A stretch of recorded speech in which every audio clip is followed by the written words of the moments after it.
Graças a paz, irmãos, estamos reunidos mais uma vez, mais um domingo. Vamos nos ajuntando para estarmos meditando na palavra. E hoje vamos estar dando continuidade na carta de Filipenses. Vamos estar entrando no capítulo 3. E o título que eu dei para a mensagem é Achados nele. Vamos estar entendendo sobre esse título durante a mensagem. E logo o primeiro versículo que ele está lendo que diz: Resta, irmãos meus, que vos regozijeis no Senhor. Não me aborreço de escrever-vos as mesmas coisas, e é segurança para vós. O que eu queria estar dando destaque nesse primeiro versículo que Paulo vem falando com o povo de Filipenses é que ele não se aborrece em estar falando aquilo, ele não se aborrece em estar cumprindo a missão dele. Ele está feliz cumprindo a missão dele. Paulo já disse em outras vezes, já deixou bem claro, que ele preferia morrer do que deixar de cumprir a missão dele, do que deixar de cumprir a ordem que Deus deixou para ele. Porque Paulo, ele entendeu que ele tinha um propósito, que Deus tinha um propósito em cima da vida dele, de Paulo, e que ele tinha que permanecer firme nela. E ele entendeu o que Deus tinha para a vida dele. E eu quero estar lendo também o versículo 7, que diz: Mas o que para mim era ganho, reputei-o perda por Cristo. Paulo vem dizendo que ele perdeu muitas coisas por causa de Cristo. E nós que conhecemos a história de Paulo, relembrando, Paulo ele era judeu, perseguia cristãos, tinha muitos problemas com relação aos cristãos. Paulo não se dava bem com cristãos e, apesar disso, por ser judeu, ele era muito bem visto naquela sociedade, ele tinha muitas qualidades, ele tinha muitos tesouros, ele era uma pessoa muito rica, uma pessoa muito bem sucedida. Só que a partir do momento em que Paulo ele encontra Jesus, que Deus vem falar com ele e diz que ele tinha que largar aquilo e que ele tinha que começar a servir a Jesus, a vida de Paulo muda completamente, não só no sentido espiritual, mas as coisas da terra também. Paulo perdeu muitas coisas, Paulo perdeu muitas amizades, Paulo perdeu muitos relacionamentos, perdeu muitos bens financeiros também, e a vida de Paulo mudou completamente. Só que nós vemos aqui no primeiro versículo que mesmo com tudo isso que aconteceu com ele, Paulo ele estava feliz. Paulo, o versículo de novo, ele diz que ele não se aborrece, ele está feliz em cumprir a missão que Deus colocou para a vida dele. Por que que nós conseguimos entender tão claramente isso? Está no versículo 9. E seja achado nele, não tendo a minha justiça que vem da lei, mas a que vem pela fé em Cristo, a saber, a justiça que vem de Deus pela fé. Paulo tinha muitas coisas antes de conhecer Jesus.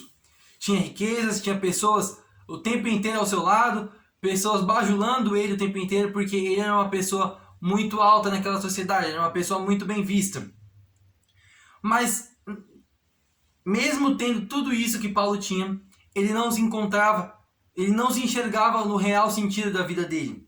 Ele não entendia o porquê que ele fazia aquelas coisas ou qual o sentido de estar fazendo aquelas coisas. Se eram coisas vãs, coisas que não tinham uma utilidade, coisas que iriam refletir em algo positivo. Ele simplesmente fazia, tinha a vida dele, tinha a sua rotina, mas ele olhava para dentro de si e não conseguia encontrar um real sentido. E nós vimos isso nas palavras dele quando ele diz sobre o seu encontro com Jesus. E eu quero estar pensando um pouco com os irmãos. Por que que Paulo, mesmo tendo todas essas coisas que ele tinha, mesmo sendo uma pessoa da alta sociedade, uma pessoa que tinha praticamente tudo que pudesse ter, ele não se encontrava, ele não se sentia feliz. Mas no momento em que ele perde muitas coisas, perde amizades, perde relacionamentos, ele olha para dentro de si e vê um propósito. E ele olha para dentro de si e vê felicidade, e ele está achado. No versículo 9, e seja achado nele. Nele quem, irmãos? Em Jesus. Qual o diferencial e o que aconteceu com Paulo para que ele estivesse mudando a visão que ele tinha da vida dele? Ele entendeu o propósito que Jesus tinha para a vida dele. Mesmo ele tendo todas as riquezas da terra, mesmo ele tendo tudo que ele pudesse ter, ele não era achado, ele não tinha um propósito. Ele olhava para dentro de si e não entendia o porquê que ele estava ali, o porquê das coisas que ele fazia. E eu quero estar lembrando também a história de Moisés, que nós conhecemos ela muito bem. Moisés, ele era príncipe do Egito. O Egito naquela época era o maior reino da terra. Indiscutivelmente, todo mundo queria ser egípcio. O Egito era hoje o que nós podemos imaginar no maior país, a maior potência, em que as pessoas ali tinham tudo do bem e do melhor. E não só as pessoas, mas não só como as pessoas, mas Moisés, ele era príncipe daquele reino, ele era príncipe daquele lugar. Imagina tudo que Moisés tinha. Nós já falamos sobre isso, nós já falamos sobre a vida de Moisés, mas eu quero que você esteja pensando de novo sobre a vida de Moisés. Moisés, ele era príncipe do Egito. Ele tinha tudo do bom e do melhor. Eu quero que você imagine tudo que Moisés tinha e comece a transportar para a sua vida. Aquilo que Moisés ele tinha do bom e do melhor, pense que é sobre você. Pense que é você que está começando a ter tudo do bem e do melhor. Tudo aquilo que você sempre sonhou para a sua vida, hoje você está tendo. Imagina que isso está acontecendo com a sua vida, mas você olha para dentro e não sente um completo, sente um vazio. E eu quero que você esteja pensando, por que isso acontece muitas vezes?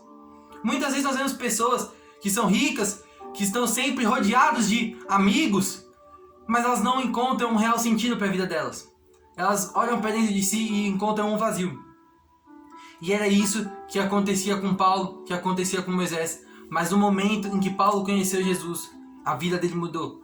No momento em que Moisés, ele abriu os seus olhos e encontrou Deus e foi até o povo hebreu e mudou completamente a vida dele, largou todas as riquezas, largou muitas coisas que faziam bem para ele, a vida dele começou a fazer sentido. Moisés, ele não encontrava um sentido para a vida dele no palácio, mas quando ele vai para o deserto e quando ele volta para o Egito depois, vivendo como escravo, a vida dele começa a fazer sentido. E eu quero que você pense sobre a sua vida agora. Nós falamos sobre Moisés, nós falamos sobre Paulo, e agora eu quero pensar sobre a sua vida, sobre a nossa vida, sobre a minha vida também. Às vezes nós estamos pedindo tanta coisa para Deus, às vezes nós queremos tanta coisa, que aparentemente, que para nossa mente vai nos encher e vai nos fazer nos sentir bem. Mas às vezes nós conquistamos isso que nós tanto pedimos, mas aquilo não resolve. Nós continuamos no mesmo vazio e na mesma dúvida do qual é o nosso propósito, do que nós temos que fazer, o porquê que nós estamos aqui. E Paulo lê de novo o versículo 9.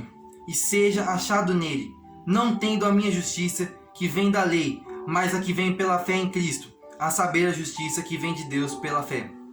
No momento em que Paulo ele foi achado em Jesus, a vida dele passou a fazer sentido. No momento em que Moisés foi até Deus, a vida dele começou a fazer sentido. No momento em que eles conheceram Deus, no momento que Paulo conheceu Jesus, ele se sentiu achado, ele se sentiu completo. E eu quero te perguntar agora, no que é que você é achado? O que é que te deixa completo?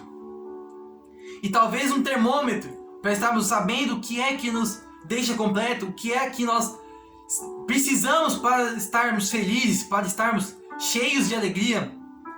Pense naquilo que você não consegue ficar sem. Naquilo que você não consegue passar uma semana sem, um mês sem, um dia sem. O que é que você não consegue ficar sem? Talvez seja seu trabalho, talvez seja algum relacionamento, talvez seja alguma pessoa que você gosta muito de conversar, ou alguma coisa que você ganhou recentemente. O que é que você não consegue ficar sem? Isso que você não consegue ficar sem é no que você é achado. Só que imagine que isso que hoje você tem, que te enche, que te deixa feliz, que faz o seu corpo ficar alegre. Imagine que você perdeu isso.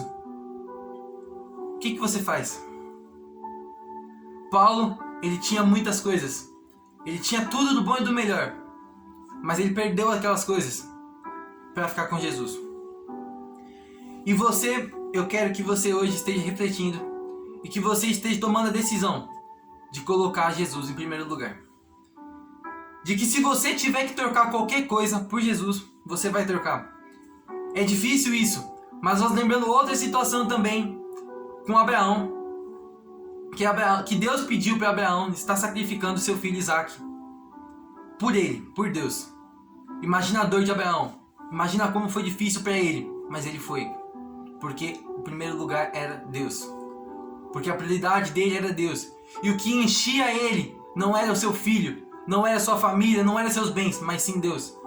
Tudo aquilo era bom para Abraão, mas não era o que Deus queria que fosse o principal para ele. E no momento que ele pediu o sacrifício de Isaac, Abraão disse sim e foi. Mas Deus fala: ei, calma, não precisa fazer isso. Foi só para você mesmo ver que eu sou o principal na sua vida. E hoje eu quero que você esteja lembrando sobre Mateus 6,33, que diz: mas buscai primeiro o reino de Deus e a sua justiça, e todas essas coisas vos serão acrescentadas. A Bíblia não diz em momento algum que nós devemos deixar de ter outras coisas e ter só um relacionamento com Deus. Nós temos que ter relacionamento com as pessoas. Nós temos que ter conquista fora do que é o parâmetro de dentro da igreja. Mas nossa prioridade sempre tem que ser Jesus. O que mais tem que nos encher é Jesus. E nós temos que ser achado nele. E não achado nas coisas que são desse mundo, nas coisas que nos confortam muitas vezes, mas sim Jesus. Essas coisas podem nos abandonar em algum momento. Essas coisas podem nos decepcionar em algum momento. Imagina que você tem como prioridade o seu emprego e você perde seu emprego. Imagina que a sua prioridade é o seu relacionamento ou alguma coisa que você pratica constantemente, mas você perdeu. O que você faz? Mas Jesus você nunca vai perder. Ele nunca vai negar. Peçam e receberão. Batei a porta e abri-se-vos-á. Ele não está dizendo que você vai receber tudo isso, mas ele vai sempre estar presente com o Espírito Santo. É isso que significa esses versículos. O Espírito Santo ele sempre vai estar presente na sua vida. E por isso que vocês têm que ser achado nele, achado em Jesus. E conhecer cada vez mais. Conhecer cada vez mais ele. Porque quanto mais você conhecer Jesus, mais achado você vai ser. Paulo, ele teve um relacionamento com Jesus e a cada dia esse relacionamento ia subindo de estágio, ia subindo de patamar. E é isso que Deus quer para você. É isso que Deus quer para sua vida. Que você sempre esteja buscando subir de patamar. Sempre buscando um novo estágio com Deus. Um novo estágio de proximidade com Ele. E quanto mais achado você for nele, mais realizado você vai ser dentro de si. Mais satisfação você vai sentir na sua vida. Porque você encontrou o seu real propósito. Paulo largou todas as outras coisas. Moisés largou todas as outras coisas. E Abraão esteve disposto a largar seu próprio filho. Para focar no que era prioridade. Para focar no que era o que realmente ele era achado. No que realmente ele era chamado. E hoje Deus ele diz a mesma coisa para você. A mesma coisa que ele disse para Paulo. Que ele disse para Moisés. E que disse para Abraão e para muitos outros. Foque 100% em mim. E hoje ele diz para você. Foque 100% em mim. Abra a casa por completo a ele. Deus não quer 90% do seu coração. Deus não quer 95%. Não adianta termos um pouquinho de Deus na nossa mente. Um pouquinho do Espírito Santo na nossa vida. Mas sim por completo. Deus não é Deus do pouco. Ele é Deus do muito. Dá muita presença na nossa vida. Se abra por completo para Ele. Se entregue para Ele. E seja achado nele. Cada dia buscando mais Jesus. Cada vez se sentindo mais próximo dele e sendo mais achado nele. E é isso que Deus quer nos dizer no dia de hoje, para que nós estejamos mais perto dele, para que nós nos sentimos mais realizados com a nossa própria vida, estando perto dele. Eu vou estar orando, finalizando a mensagem de hoje. Senhor, eu quero te pedir para que todos nós possamos estar cada dia mais próximo de ti, para que cada dia a nossa alma esteja mais sedenta por ti, para que a cada dia nós estejamos mais próximos de Ti e que a cada dia nós entendamos mais que somos achados somente em Ti. Que nós temos que largar as outras coisas que tomam o seu lugar, as coisas que estão à sua frente e focar 100% naquilo que você tem para nós. É isso que eu te peço, meu Deus. Em nome de Jesus, eu quero te pedir cada dia uma vida mais próxima de Ti. Para que cada dia a sua presença seja mais real dentro de nós. E que sejamos mais conectados com Ti, meu Deus. Em nome de Jesus. Amém.